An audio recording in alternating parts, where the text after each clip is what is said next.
Hi అండి. ఈరోజు మనం ఒక టాపిక్ గురించి మాట్లాడుకుందాం. జనరల్లీ 90s పేరెంట్స్ అందరూ ఏ టాపిక్ వచ్చినా ఇంట్లో ఒక మాట మాత్రం బాగా చెప్తుంటారు. మేము చిన్నప్పుడు స్కూల్కి నడుచుకుంటూ వెళ్ళేవాళ్ళం, ఇలా వెళ్ళేవాళ్ళం, 1 రూపీకే ఇవన్నీ కొనుక్కునే వాళ్ళమని. అలా మా మమ్మీ ఎక్కువ బెల్లంతో చేసే ఈ స్వీట్ అయిన కమ్మర్ కట్ట అనే దాని గురించి ఎక్కువ చెప్తుంది. అది ఒకసారి చేయమని అడిగితే చేసిందనమాట. Very simple procedure. ప్యాన్లో ఫస్ట్ ఒక హాఫ్ కప్ పచ్చి కొబ్బరి వేసుకొని దాంట్లో ఒక పావు స్పూన్ నెయ్యి వేసుకొని ఫ్రై అయ్యాక పక్కన పెట్టేసుకోండి.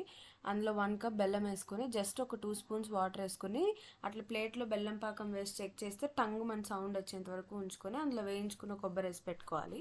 అది బాగా ఉడికిన తర్వాత ప్లేట్లో ముందే నెయ్యి రాసుకుని ఇదంతా దాంట్లోకి యాడ్ చేసుకోవాలన్నమాట. బాగా మనం హోల్డ్ చేసేంత వేడున్నప్పుడు చేతికి నెయ్యి రాసుకొని పోర్షన్స్గా డివైడ్ చేసుకొని చిన్న చిన్న ఉండలుగా చేసేసుకుంటే కమ్మర్ కట్ట రెడీ. ఈ వీడియో నచ్చితే మా ఛానల్ సబ్స్క్రైబ్ చేసుకోండి. చాలా వేడి ఉంటుంది, చూసుకొని పట్టుకోవాలన్నమాట.